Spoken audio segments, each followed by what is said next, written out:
You're watching Cable 2.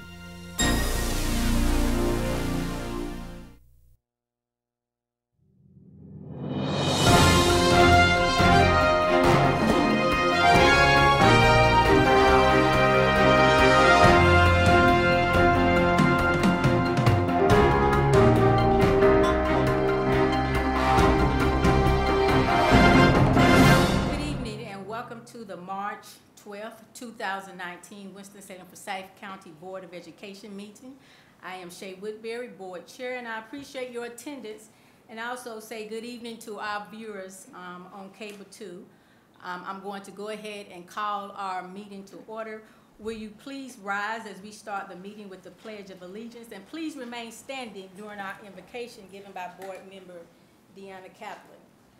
I pledge allegiance to the flag of the United States of America and to the republic for which it stands, one nation, under God, indivisible, with liberty and justice for all.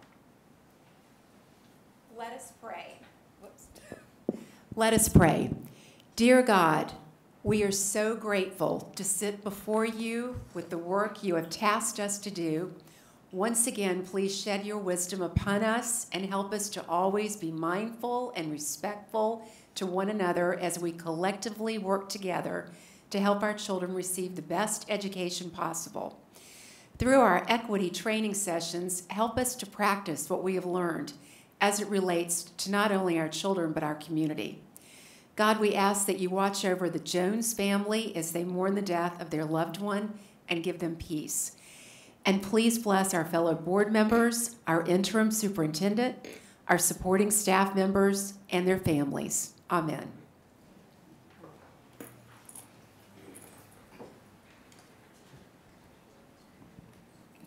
Thank you, Board Member Kaplan. Our first order of business tonight is the agenda review.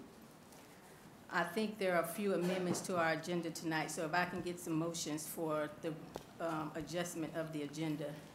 I'd like to make a motion that we modify the agenda to hear from Dion about the superintendent search. Is there a second? Second. Any discussion? All in favor? Any opposed? Okay. Is there another amendment for the adjustment of the agenda tonight in regards to going back into closed session? I would like to add a closed session. I second. Any discussion? All in favor? Any opposed? All right, thank you.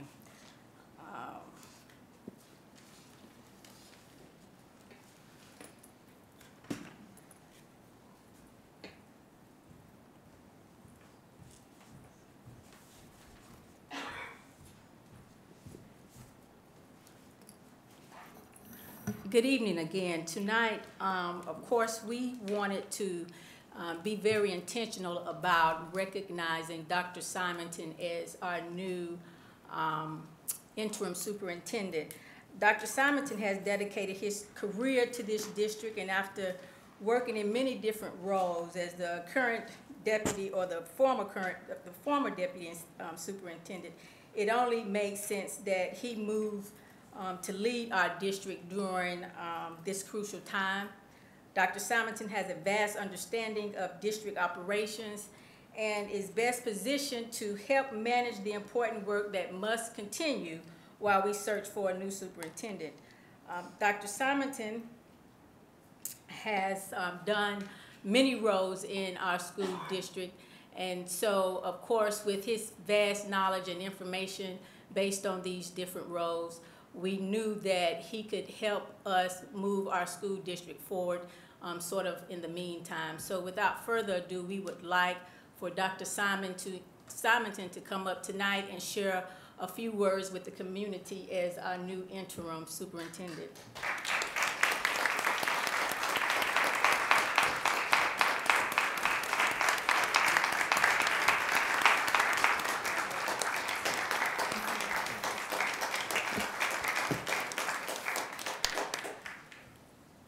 Thank you, Madam Chair, members of the board. First of all, I just wanted to publicly thank the board for the opportunity to serve in this role. As Chair Woodbury mentioned, I have been in the district for many years in many roles, and so I look forward to this opportunity during this important time as the board makes the very important decision about choosing a permanent leader. I'd also want to say that I look forward to working with my colleagues in the back, all of our teachers and administrators and counselors and operations staff and all of the more than 7,000 employees who make up the Winston-Salem Forsyth County Schools. I also want to thank my family who's made a lot of sacrifices for me. My wife, who is known as the math lady, is the leader of math in the district. I have 3 children who are graduates from the district from Reynolds and Mount Tabor High Schools. I have a mama who's at home who's not too happy with me tonight because she didn't get to come to the swearing in, but I think she will be okay. But I do want to say that that mama of mine was so instrumental in that when my father died when I was 11 years old, all 6 of us went to college. And so I know how to take a little and make a lot. And I learned that from my mom. And so I know she'll get over not being at the swearing in, but right now she's not too happy about that. I also want to say that in this district, we have very, very committed teachers. And I am a product of the district, and so I know what teachers do. And I'm going to take a little minute to talk about from the first time that I went to school at North Elementary on Patterson Avenue, when Miss Epperson was my first grade teacher. And then I moved to Carver School, and Miss Wright was my first grade teacher. And I had Miss Holliday and Miss Peterson. And then I moved to Prince Ibrahim in the 4th grade. And I had Miss Richardson and Miss Sigmund and Miss Jessup and Miss Jansen and Miss Needham and Miss Hutchins. And then I moved on to Walkertown Junior High, where Miss Capp and Miss Tatum and Omar Smith and Townsley Sledge and Martha Land, and on to Carver with Mr. Rudolph Boone, Miss Nicole Transu, Miss Cox, who was my Algebra 2 teacher. She probably wouldn't want me to say that, but I learned a lot about Algebra 2. Most importantly, she taught us a saying that I still remember to this day: hope for the best, but prepare for the worst. Because we were all hoping that we wouldn't have an Algebra 2 test, but we always did. And I left Carver, went to East Forsyth, where I'm a proud graduate as an Eagle. Mr. Jim Wilhelm was the principal. Pat Holliday was one of my teachers, Ann Reagans, Coach Ken Hayes, Mr. Harry Wheeler. So I know the importance of teachers. And the teachers are the heart and soul of our work. And the rest of us are doing what we do to make our students get to the places that we want them to be. So in the interim, I'm looking forward to the opportunity to lead and to serve, and I look forward to working with the board in particular, my colleagues in general, and the community. Thank you.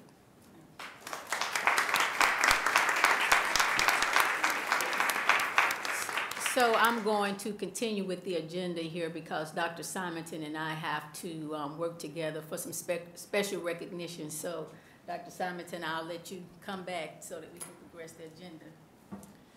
So the next agenda item is our presentation of our Piedmont Triad Education Consortium, or PTEC as we call them, signature schools. And each year, PTEC recognizes schools for their outstanding achievements. And this year, we are pleased to recognize 2 of our schools.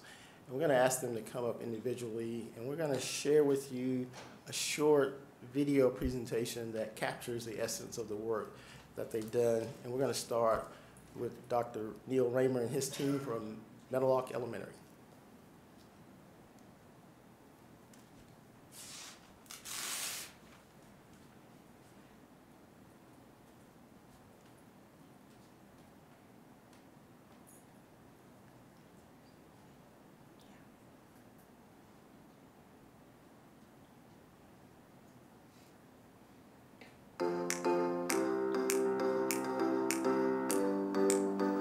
We search for success every day. Successful explorers are responsible, caring, and hardworking.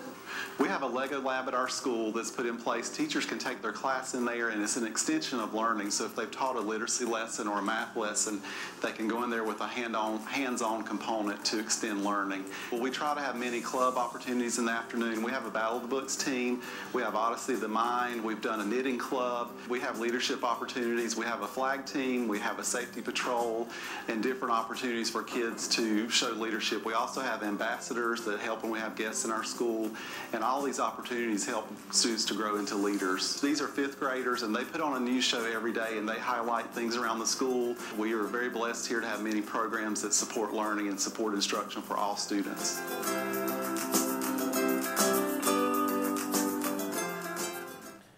So we'd like to invite Neil Raymer and his team from Meadowlark Elementary. Congratulations.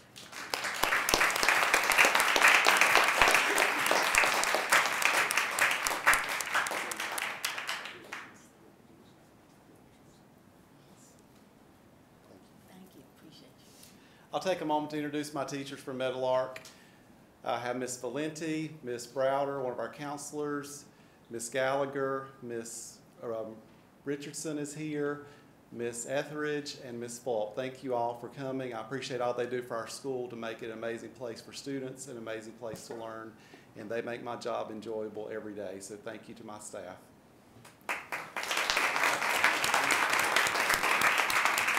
And if y'all would come forward too to shake the board hands.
We're also pleased to recognize Clemens Middle School for their outstanding academic achievements as a signature school.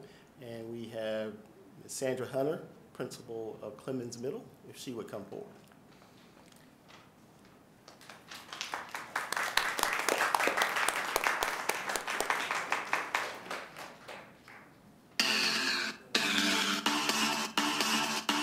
The Cardinal Way is just the way that we move around the building, how we move around in class. The kids know what the expectations are.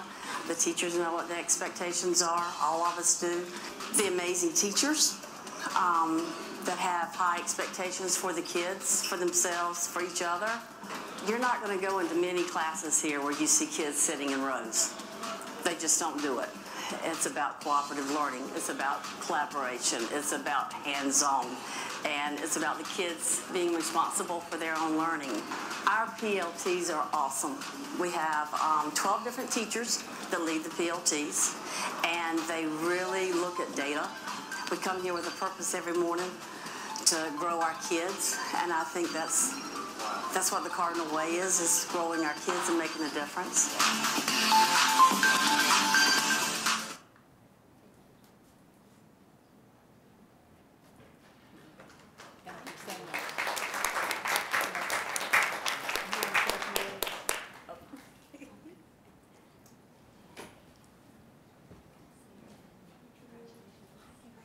Although Ms. Hunter decided not to say a few words, I would just like to thank she and her staff for their hard work for the service of our students and our entire community. Thank you, Ms. Hunter.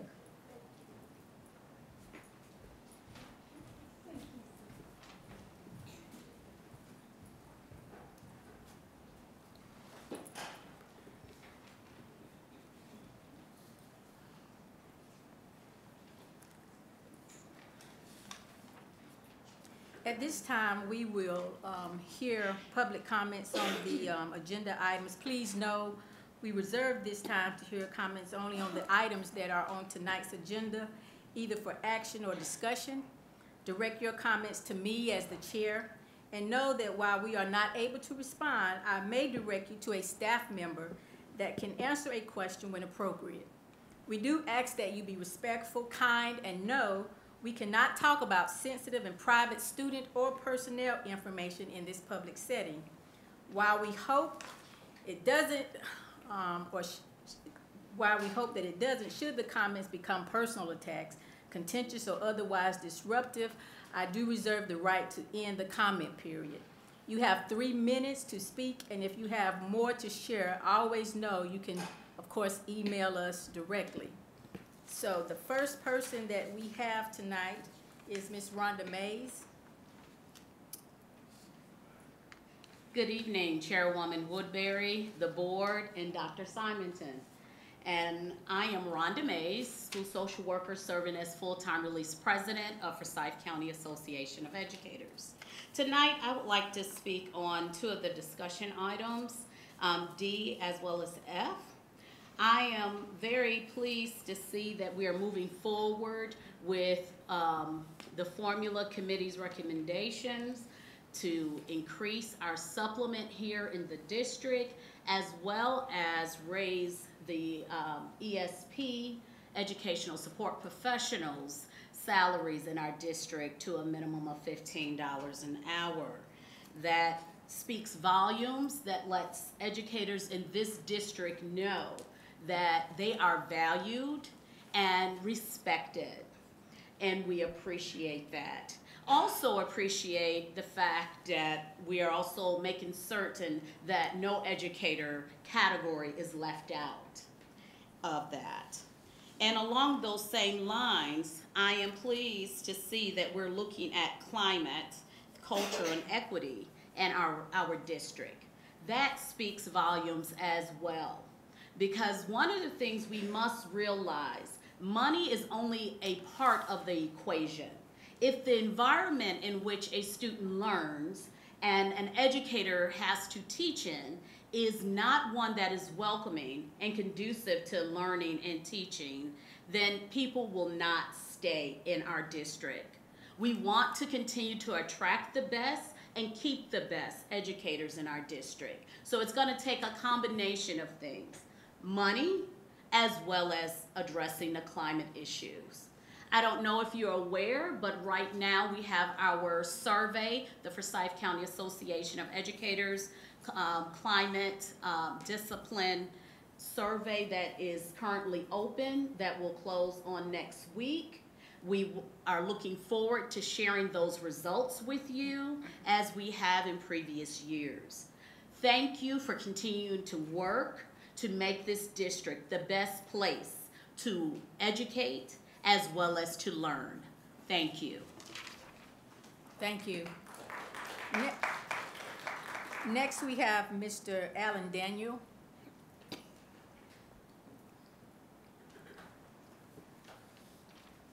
Good evening, Chair Woodbury. Good Board, evening. and Dr. Symington. I would just, before I start, remind the board that salary information of all personnel is public record. I have been advocating for over almost 10 years now for the district to work at becoming more supportive of teachers and less top-heavy. But I think I could stand up here naked and do a dance and y'all wouldn't pay any attention to me. So what I'm gonna do is I'm gonna ask all the educators in the room to please stand, because those are the people that I would like for you all to pay attention to. When Dr. Symington was hired, according to the Winston-Salem Journal, when he was moved to interim, he was making $145,000. As interim, he's making $212,000. That's $70,000 would buy a lot of paper and a lot of classrooms. It would buy a lot of pencils. It would buy a lot of snacks that our teachers that make $36,000 to start buy out of their own pockets. We have, in 2011, we had 31 employees in the district that made more than $100,000. We now have 56 in the district that make more than $100,000. Those salaries are administrative salaries that amounted to $3.5 million in 2011. They amount to $6.5 million now. There are principals in this district who are making $90,000, 90 plus in 2011 that are making over $140,000 now. 40 and 50% wage increases. There is not one teacher, I haven't looked back there to see if any of them are standing, but I can promise you there is not one in this room or in this district that's making 50% more than they were in 2011. Administrative supplements in this district are fifth in the state. Teacher supplements are 27th. So as you're looking to address teacher supplements and education support professional wages, I think it's time to trim some from the top and let it trickle to the bottom. Thank you. Thank you. The next person we have is Mr. Ken Rashid. According to your, the topic is African American History class. I think we may need to put you on the public comments that's open to the public, because I don't see anything that's on our agenda tonight, nor will it be in any of our reports from the committees. Is Mr. Rashid? I don't see him. Okay, okay. Next we have Joshua Cecil.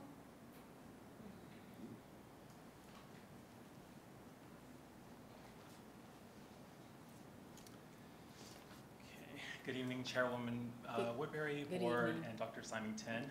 Welcome. I also just want to extend my condolences to Dana Jones, the loss of her grandfather. I know that must be a really hard time. And also, I regret that I wasn't here 2 weeks ago to say goodbye to Dr. Emery. So if you're by some reason watching, I'm sorry I wasn't able to say goodbye. I'm here tonight just to, I represent Action for Equity, but I'm actually here tonight just to, as a concerned father, just wanting to speak about the calendar vote that you're going to be making tonight. So I was really glad to review and see, it looks like there's been a bit of a compromise, which I'm really excited about. It looks like 2 additional days have been added, which is something that I'm really, really excited about, and that 1 day will be forgiven. So I just want to thank the board and thank Ms. Hoskins for creating that calendar, because I just definitely think that the more the kids are in school, the better it is for everyone. So I do encourage you to vote yes for that. And then I would hope that in future years, as we create calendars with makeup days, I just do encourage the board that if you're going to be putting potential makeup days on the calendar, just please don't only put ones that you would actually consider using, because I know that Wednesday before Thanksgiving break is not a very popular one. So if you're not going to use it, I would just encourage you not to put it on as a potential makeup day. The other thing I wanted to mention, actually that was it. So that's all. Thank you. Thank you.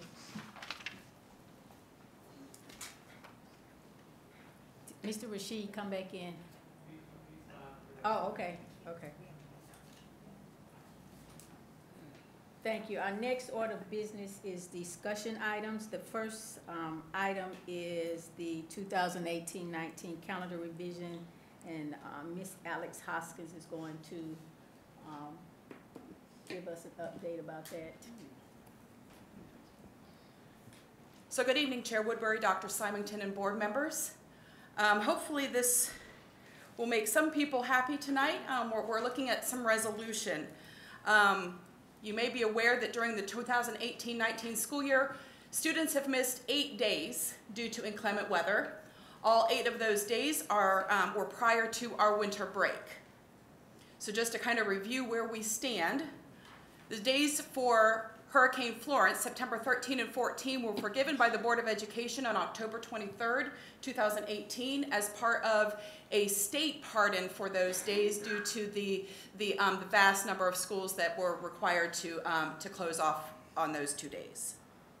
We then missed 1 day for Michael, October 12th, and we decided as a board that we would replace that day on January 22nd, and we've already had that day. Then we missed a whole week of school, December 10th through the 14th.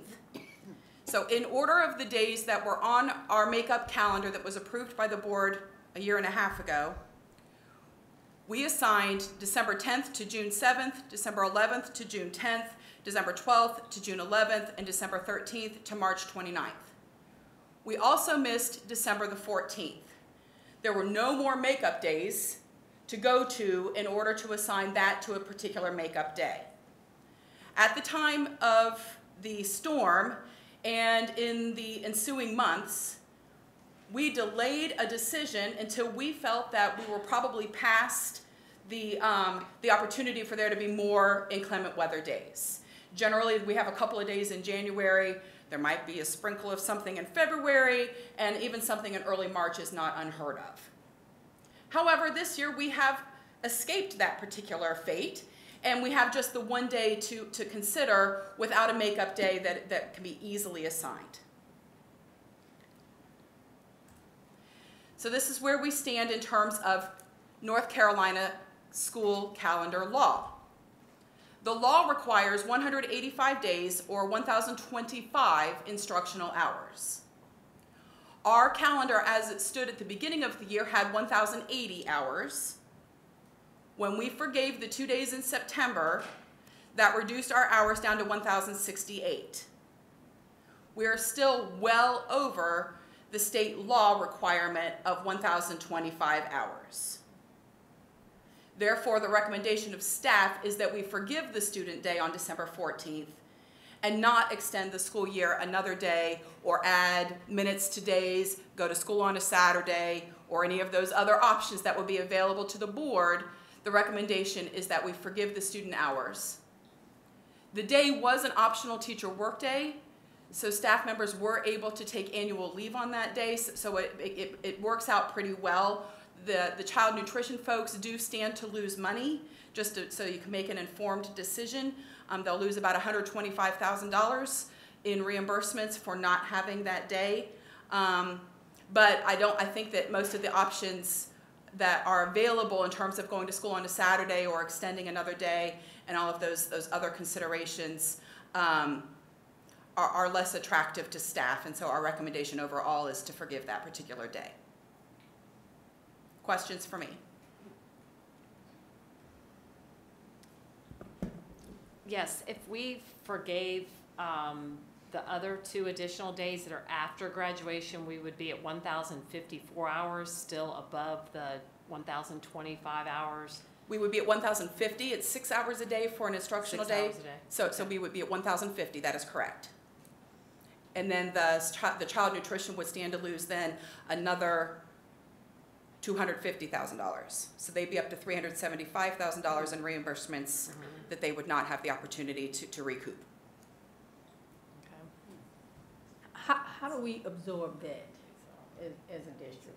I don't know if that's the correct question, but I'm just trying to figure out what's the immediate impact on child nutrition services with the loss of that money. Mr. Walker, can you help with this one? I'm sorry, I didn't know. Yeah, if you can help, that would be great. Because I don't know the answer.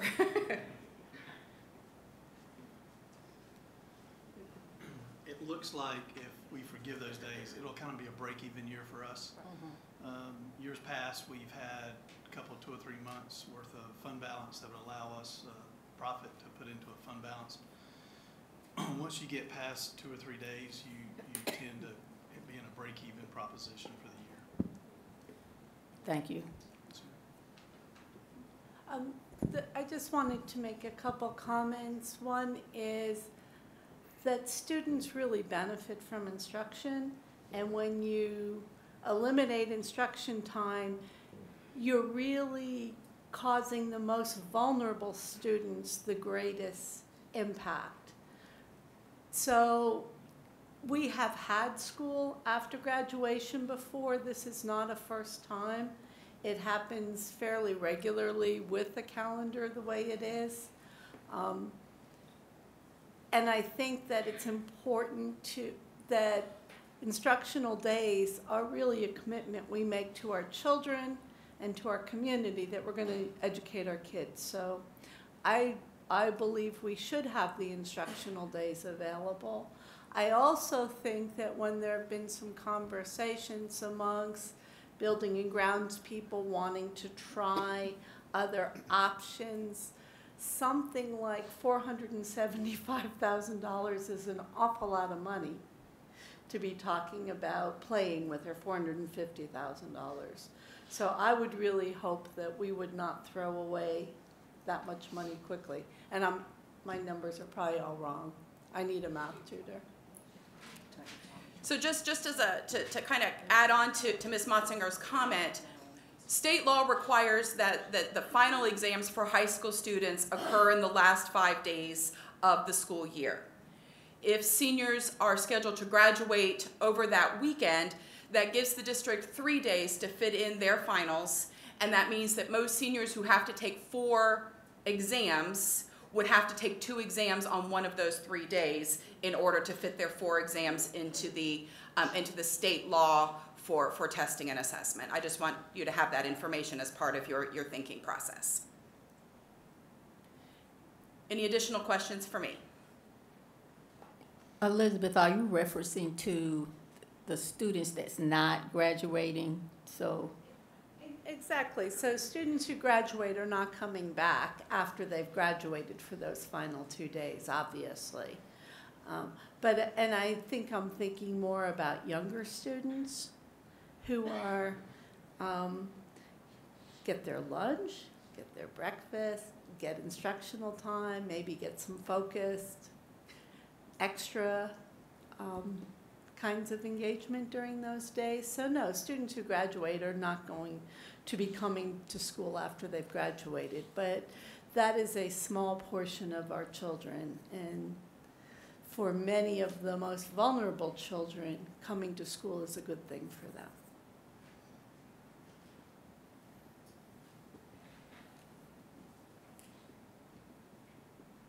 Any final comments or questions? Thank you. thank you. The next item is the Finance Committee report by Board Member Deanna Kaplan. Thank you.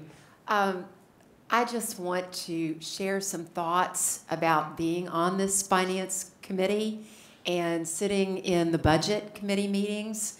I want to express my gratitude and thanks to everyone who took the time to present their budget proposals. And I especially want to thank Kim Slusher and Frida Lashmet for their tireless work by not only helping to successfully organize this massive undertaking, but by patiently explaining it all to me. And as a new board member, I had the false impression that this budget was full of opportunities to pull money from one department, give it to another, depending on the need. And I now understand the enormous needs of our district and our lack of funding, and that many departmental requests will have to be cut in order to create savings for other critical needs. Many of our textbooks are essentially 10 years old and out of date, and this problem reaches K through 12, and we still can't quite grasp how much money it's going to take to catch us up, if ever. And we fully understand the need to help our licensed and classified employees to feel valued and appreciated with the supplement increases. We have schools that are in disrepair and facilities that need to be built in order to give our children an equal chance for a successful life. We often spend too much time debating whether one takes priority over the other, when in reality we need it all. On the subject of equity, access, and multicultural studies, we have already secured a position for a director of equity and will actively work alongside with the Climate, Culture, and Equity Committee to build, to build this position. We have also secured 2 placeholders for equity coaches, and these positions are vital, and we want the community to know that we hear you. We have so much work to do, not only asking the county commissioners for assistance, but lobbying our legislators on the state and federal level. This is a daunting task, but thankfully we have incredible support from the community. I have seen how our businesses support us, and I have also witnessed the strong moral foundations that exist in our community as a whole. We will try to remain transparent with this process, this budget process, as we aim to reach our common goals for our children and educators. Thank you again for the opportunity to be a partner in this very important position. And as we say, it's all hands on deck, and we have work to do. So thank you again. And as far as the committee meeting today, Frida Lashmet discussed the budget amendment number 5 and transfer number 5. Kim Slusher gave us an update of the 2019-2020 budget and discussed the board priorities for the upcoming year. Kim Slusher and board member Motzinger gave us an overview of the Formula Review Committee and the resulting recommendations for requesting funds from the county commissioners. The committee recommends approximately $40.2 million additional funds. Broken down, that would be a $32 million salary supplement increase and an $8.5 million increase for our annual capital expenditures. With the addition of making sure that we include the vital identified personnel from school psychologists, speech therapist, OT, and PT.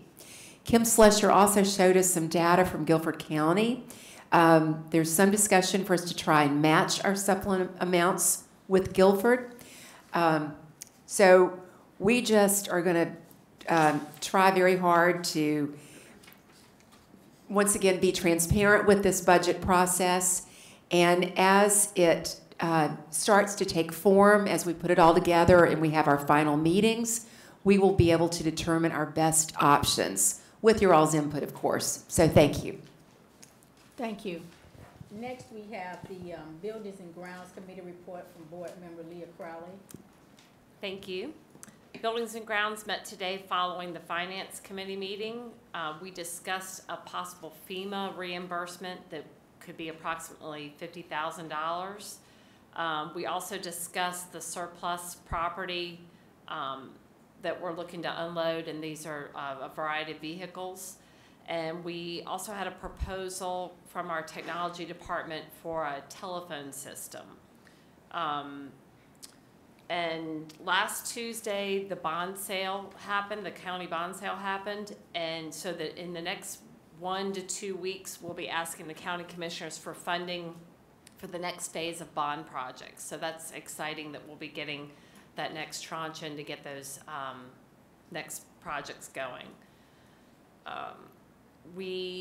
Buildings and Grounds did vote in favor to follow Dr. Simonton's recommendation, which is to declare the listed vehicles surplus and authorize the staff to dispose of them. And they include 8 4-door sedans ranging in age as young as a 2004 model and as old as a 1997. And we have 2-ton trucks, a 2-ton truck, and that only has 68,000 miles on it. So that sounds like it could be a good deal. We have a 1-ton van and 2 4x4 trucks. So make sure you see the listing of those. And Daryl, did they just make us an offer? I didn't see prices on here. Okay. Govdeals.com. All right, thank you. Thank you. The next discussion item is the Formula Review Special Committee report by Board Member Elizabeth Motzinger. The Formula Review Committee really tried to take a look overall at what would it take for our teacher supplement to be within the top 5 in the state as they now are listed. So those numbers could change, so I really want that to be clear. To get us to the top 5 would take $15.7 million in additional funding. We also looked at trying to bring all of our educational support professionals up to a $15 an hour minimum wage. The goal of that request is that the state has indeed increased their minimum wage to all employees, except for school system employees, to $15 an hour. Many government jobs are now moving towards $15 an hour, and we wanted to know what would it cost to bring all of our people up to that as a minimum. There are two figures. One is $8 million brings everybody up who works in our district in a support capacity to a $15 minimum wage. It will take an additional $16 million to take people who now make $15 an hour and bring them up one pay grade. So that if you're already making $15 an hour and you're watching your colleagues getting a raise, that you would indeed go up one pay grade as well. We also talked about the capital needs of our district, which are basically the unexciting but absolutely essential things like roofs and boilers and upkeep and all of the things that are backlogged, and we have about an $8.5 million unmet need. So that total comes to that $40.2 million additional. We also discussed today that psychologists, speech and language pathologists, and audiologists, as well as OTs and PTs, were not under, that's the teacher schedule. So we asked Finance to please go back and talk about what it would be to bring them up as well and to bring their supplements up as well. So I think part of the difficulty is that is a very large ask of our county commissioners that would raise what the percentage of tax revenue to over 50%. We're now currently getting about 39%. So it is a very big ask, and we are aware of that. And so we have passed it on to Finance, and the whole board will grapple with the budget. Thank you. So School Choice Special Committee report was going to be done by Board Member Andrea Bramer. Alex, do you feel comfortable with that if you have, as the person that did, okay, we thought that because you took the minutes. Okay, so, okay, so of course we're going to have to have a motion to move it to the next meeting. So can I get a motion to move? Second. All in favor? All right. So the next item is the Climate, Culture, and Equity Special Committee report by Board Member Barbara Burke. Good evening. The Community, Equity, and Climate Committee is a special committee, and we had our first meeting on Monday, March 4th at 6 o'clock. We were fortunate to add to this committee many stakeholders from the community, as this is a community climate and equity committee. And I would like to tell who those stakeholders are. Pam Peoples-Joyner from the Winston-Salem Police Department, David Sisk, Title III Director, Winston-Salem Forsyth County Schools, Shannon Dobson, iBest Team, Winston-Salem Forsyth County Schools, Layla Garms, Winston-Salem Foundation, Dr. Kenneth Symington, our Interim Superintendent, Kelly Easton, Action for Equity, Wendy Poteet Spicer, Forsyth Promise, Chuck Spong, Love Out Loud, Juan Aguilera, Hispanic League, Carolyn Highsmith, Coalition for Equity in Public Schools, Dr. Karen Roseborough, Instructional Superintendent, Winston-Salem Forsyth County, the liaison for this committee, and Dr. Angela Everett Evans, the interim for the EC department for Winston-Salem Forsyth County Schools. As we discussed our first meeting, we thought that it was extremely important to start out with looking at data so that all of us would know exactly where we are as a district. So our very own district accountability specialist, Mr. Andy Kraft, started by presenting data regarding achievement, discipline, and attendance, focusing on 3 subgroups: African American, Hispanic, and white. He started with an overview of the ESSA accountability model, which includes the federally approved factors for school performance grades. Mr. Kraft shared the data trend around the performance of subgroups over the last 3 years in 3rd grade reading.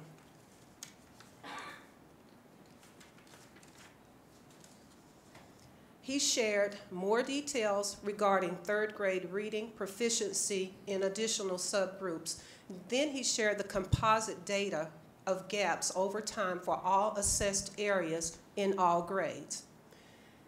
He indicated that the subgroup data disaggregated by gender, based on that information, that African American males show the lowest achievement levels. Additionally, his data showed for the 6 largest districts in the state, the gap exists in all other districts that were reported. He moved on to show the discipline data for the last 3 years. Based on the data, African American males far outnumber the incidents reported for each of the last 3 years. He also shared the total number of days for suspension. The same disproportionality exists and is clear.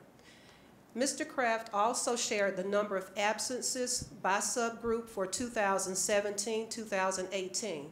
The percentage of absences is fairly consistent with the percentage of students in the overall population. However, the data surrounding tardies indicated that African American students were tardy at a higher percentage of the time.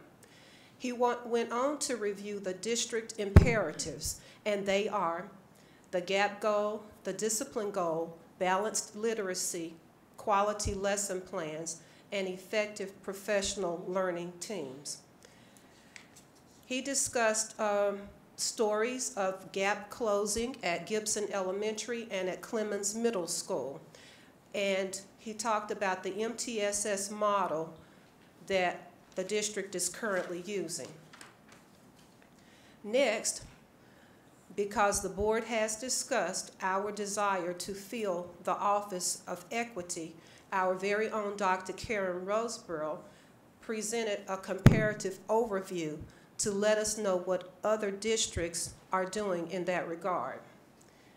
Dr. Roseborough began her presentation by sharing the 7 key areas for districts to consider based on the Office of Racial Equity, and those areas are resegregation as it relates to student assignment, discipline disparities, opportunity and achievement gap, overrepresentation of students of color in special education, access to rigorous courses and programs, diversity in teaching, and culturally responsive pedagogy. Dr. Roseborough shared an overview of the equity plan in Chapel Hill, Durham Public Schools, Wake County Public Schools, Charlotte-Mecklenburg, and the Guilford County Schools. She indicated the work that the district has started around equity, access, and inclusion, which includes a director of early literacy and an equity specialist. Dr. Roseborough also indicated the work that the district has shared around equity, access, and acceleration. She provided definitions for equity, access, and acceleration as well. She outlined the roles that have been recommended for inclusion in the Office of Equity, which are Executive Director, Title III ELL Education, African American Male Coordinator, AIG Magnet, Community Family Engagement, Integrated Behavioral Education Support Team, and exceptional children. We had great discussion along the lines of the discipline, achievement, gaps that were presented, as well as the position for this office. And we are looking forward to the next meeting, and we are privileged to have the stakeholders who participated to be with us and share their ideas for what they would like to see. Thank you. Thank you. The last item is an update on the superintendent search firm by our legal counsel, Dion Jenkins. Good evening, Chairwoman Woodbury, board members, and Dr. Symington. Last week, you had a special called board meeting for the purpose of having representatives from the North Carolina School Boards Association come and provide an overview of the services that they offer with regard to a superintendent search. And at that meeting, Allison Schaefer and two of her colleagues came down to talk to you about what that process looked like, what you can expect as far as a timeline, an estimate of what the search might cost, as well as just general kind of understanding about the superintendent search process in general. At that meeting, there was some discussion amongst board members about wanting to know what other external search firms are out there and could we get any information about those firms, other districts they have worked with in the state, as well as trying to get some feedback or some references, so to speak, about the School Boards Association. So what I have for you tonight is a brief update. I don't have a PowerPoint presentation or materials for you, but I wanted to provide you a brief update about what I've been able to find so far. I'll start with the external search firms. I was provided the names of 3 firms that regularly work with school districts across the nation, and particularly K-12 institutions and institutions of higher education when it comes to filling high positions, whether that's a superintendent, a president, or a similar type of position. And I'm just going to provide a brief overview of each of those 3 external firms, and then I'll return back to the School Boards Association. The first firm is an executive search firm called Isaacson Miller. And I believe this was a name that was referred to me by Chair Woodbury. And this is a firm that's located in multiple states. Their closest office to us is in Washington, D.C., but they have offices in Pennsylvania, Massachusetts, as well as California. And they advertise that they have experience dealing with K-12 institutions when it comes to high up positional searches. However, I was unable to find any current K-12 institutions that they're working with or past closed searches that I was able to find. Not that they weren't there, but I was not able to find. I did see a number of open and current searches that they're involved in. However, they were all higher education institutions.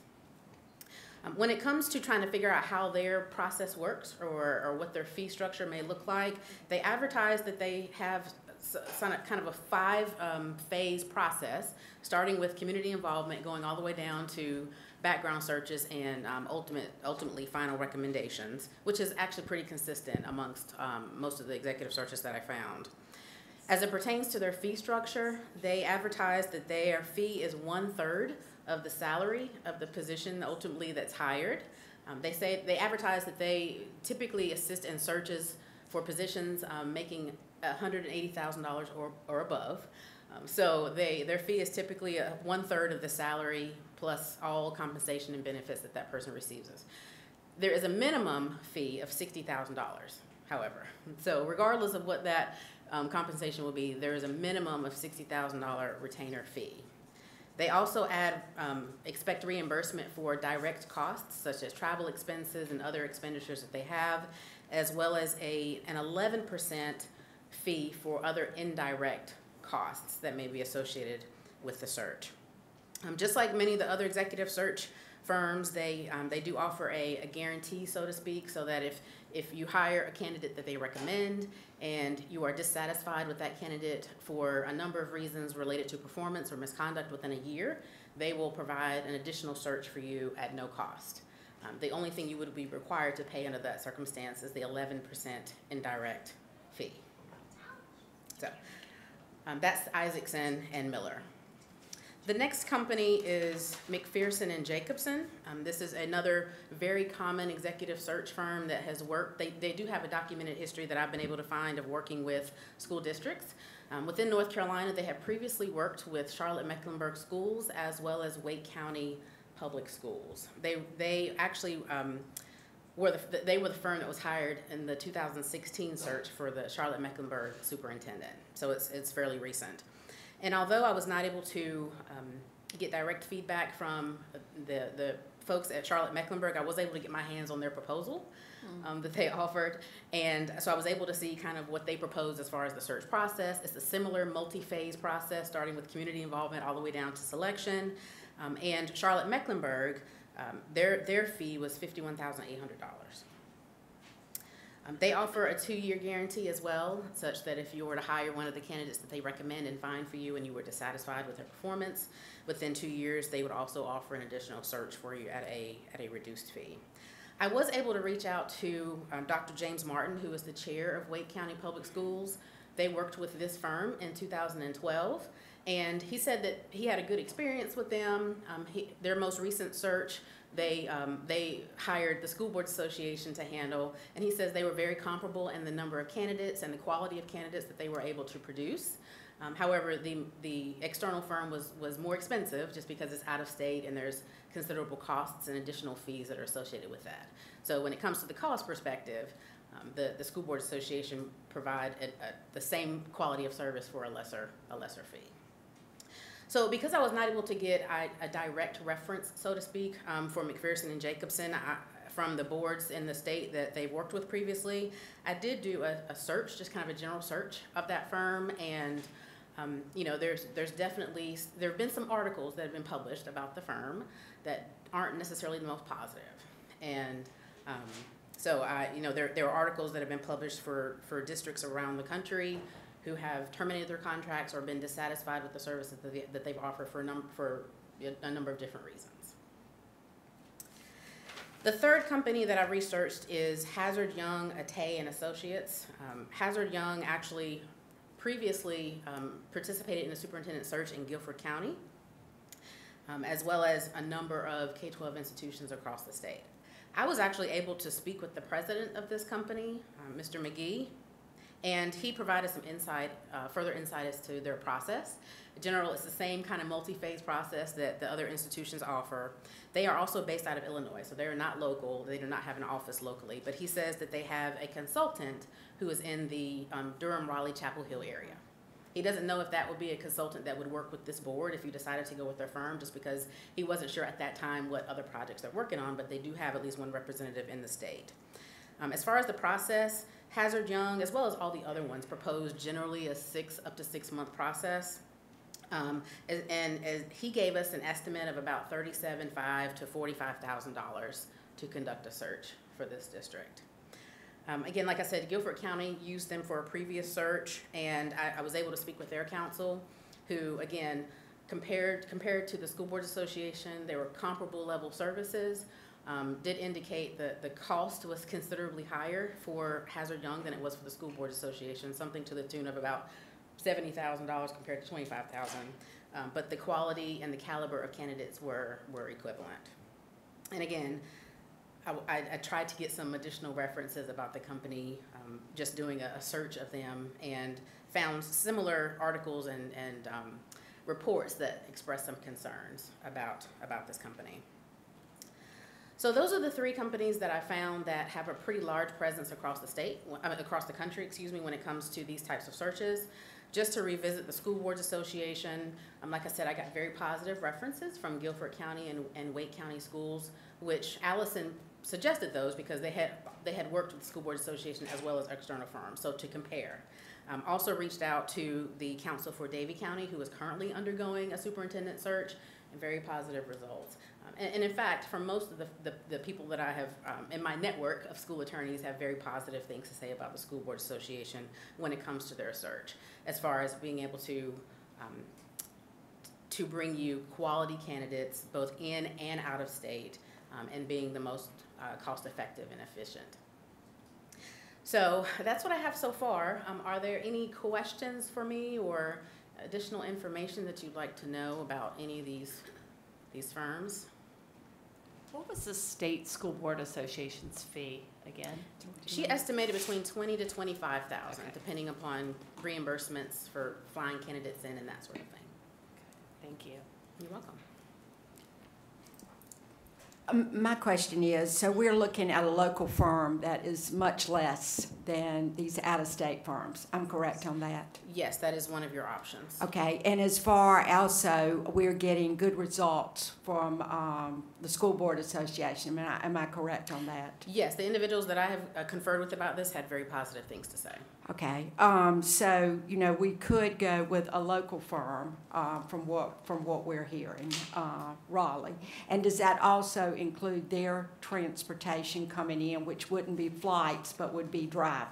Yes, actually, their fee would be inclusive of any cost associated with travel. That would not be an additional cost. And so that's from $20,000 to $25,000 compared to some of them that are, what was the top price of the one that you had? I believe it was, and of course they vary, you know, depending upon Yeah, the circumstances, yeah, but yeah. Isaacs and Miller, they have a minimum $60,000 fee. Okay, okay. I just wanted to clarify that so that we would be transparent on the cost on all of that. Thank you.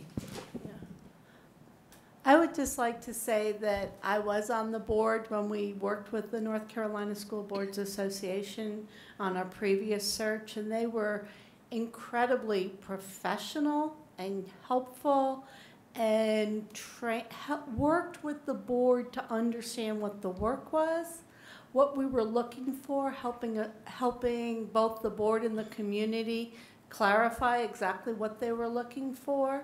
We had multiple open meetings throughout the community over, I think we had 4 meetings in different places to really hear from the community, to get their input. We had a lot of good guidance about how do you look at a resume? What are you really looking for? How do you start making decisions together? We did have a lot of candidates to choose from. They had done very extensive background checks on everybody so that there were no surprises later in the game. By the time we picked who to interview, there had been a really extensive background check done on those people, good references, very intensive internet searches on them. I believe we interviewed 8 people. So our first day was a very, very long day. The board was able to really rule in some people and clearly rule out some people. And I felt like the North Carolina School Board Association, which is focused on the needs of North Carolina school boards, did an excellent job of serving us. So I really hope that we will use this group, who we have been paying to be members of for years and years, and whose entire work is devoted to school boards being effective and successful. So I think they're really our best bet. So I would just like to first thank Board Member Goins-Clark for suggesting that we amend the agenda so that we could share this information with you all in our general board meeting, although we did have a session last week with the community to hear from the North Carolina School Board Association. And so I think that this was enlightening for the general school board meeting folk too. I do want to stress and emphasize that as a board, we're trying to be prudent and diligent in this search. So Dion Jenkins, our general counsel, is doing research on other firms to present to us so that we can make a decision not based on one company, but several companies. So I appreciate Dion's work to help us to see the options. And Chair Woodbury, one other thing I did want to, just for your information, for Hazard Young, I did speak with their president this morning. If the board was interested, they did say they'd be willing to set up some sort of a video conference or web conferencing to talk with you more about their services if you were interested.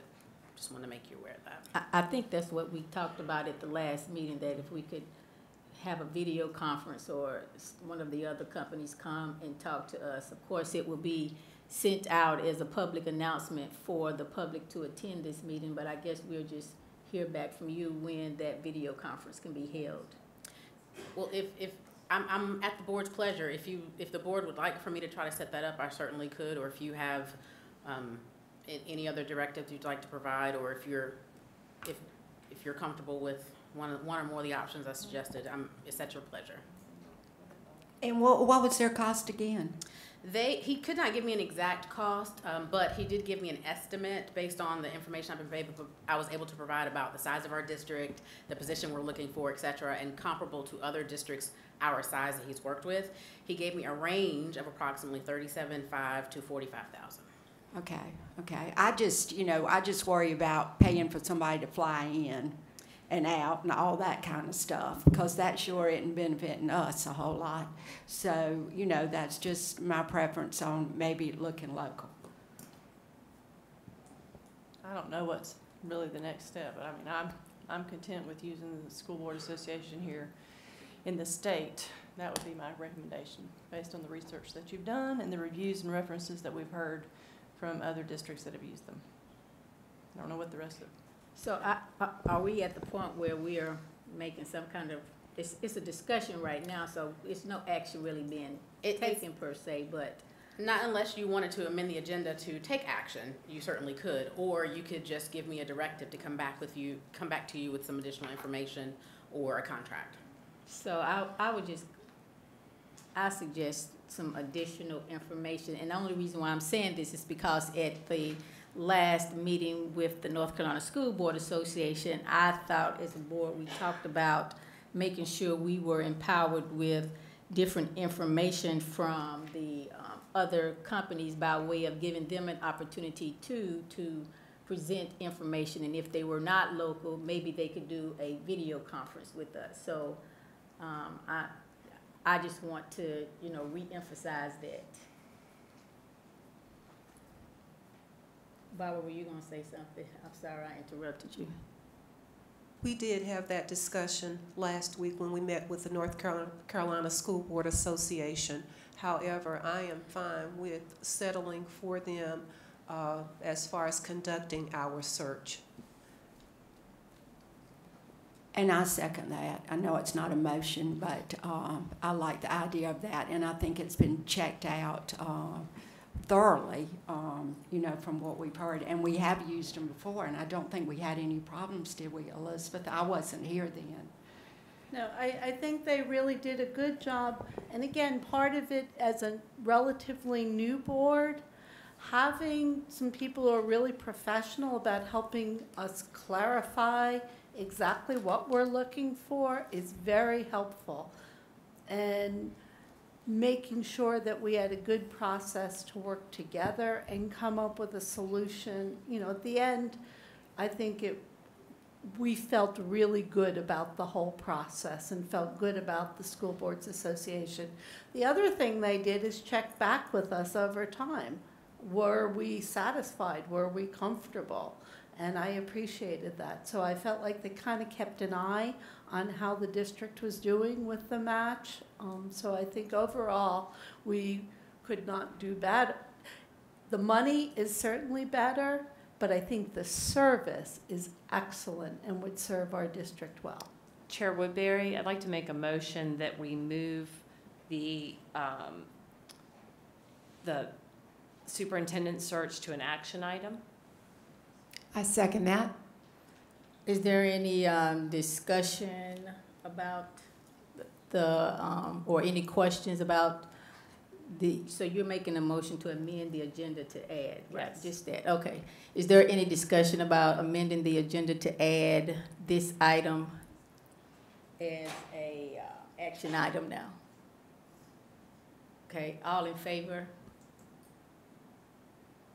All opposed? Oh, I'm sorry, Mr. So you're kind of out of order, but you can come up during the public comments to make comments.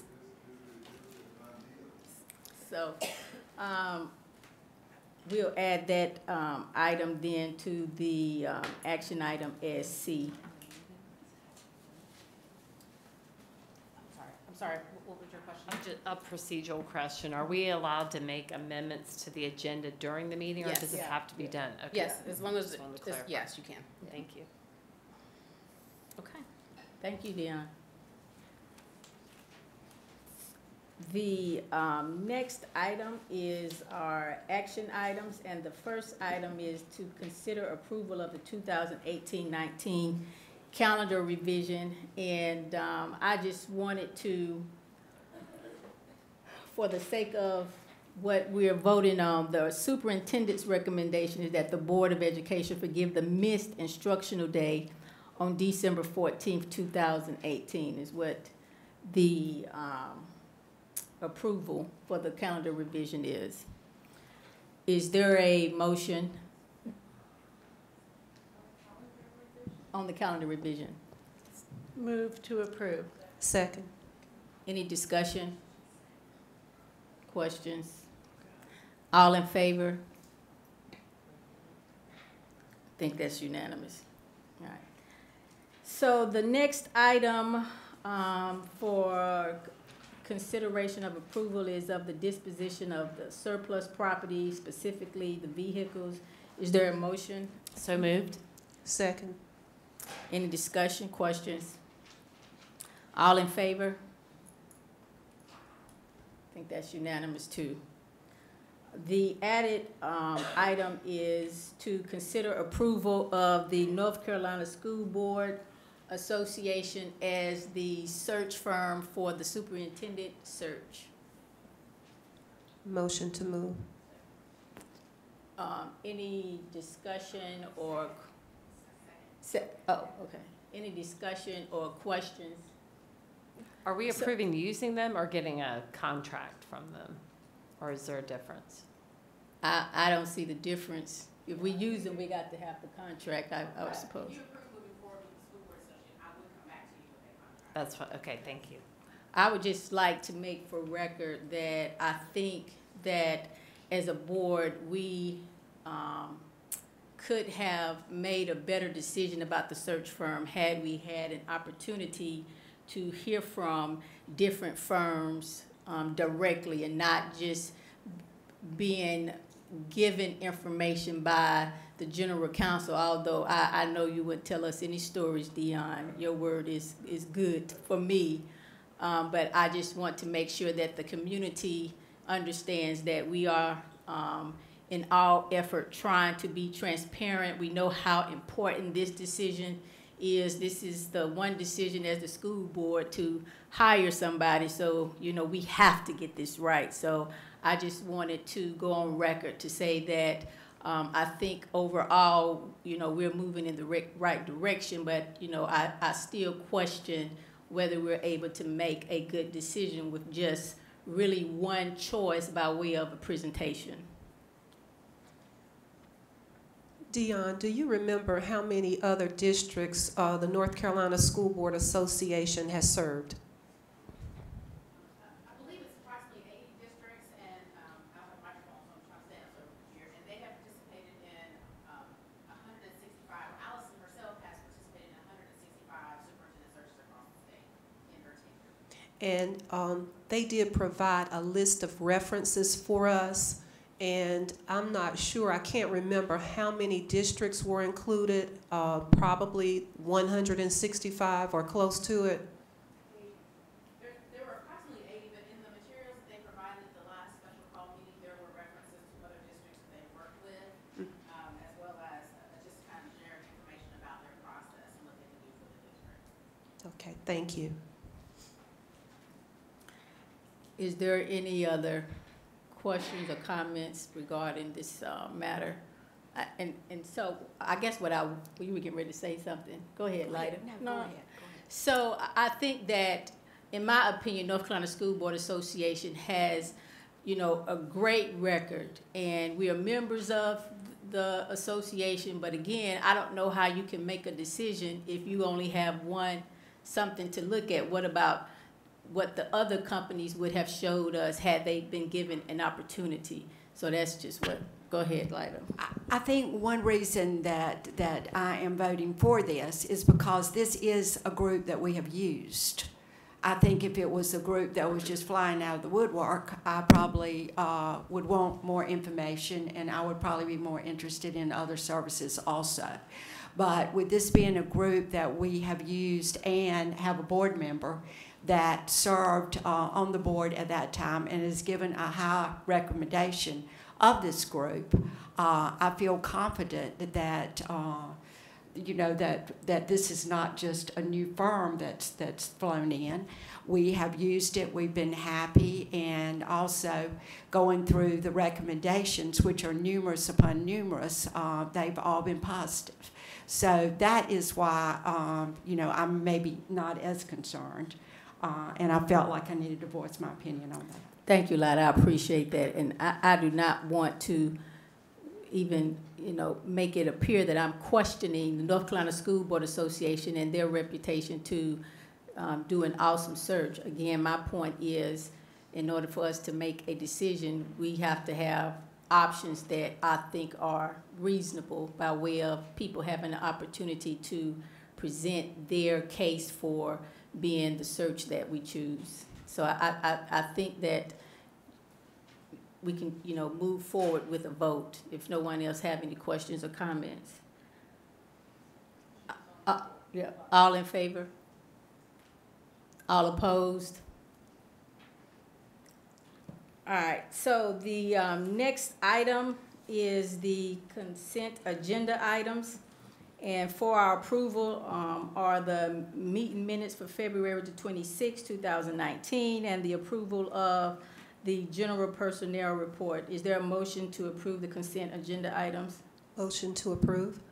Second. Any discussion or questions?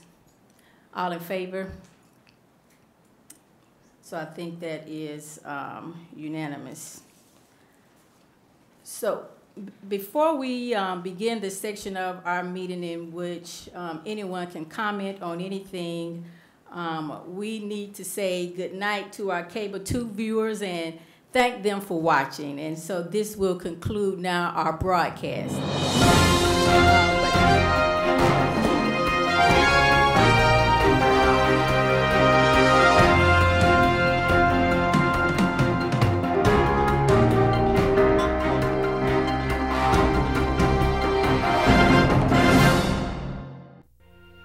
Thank you for joining us on your school channel, Cable 2.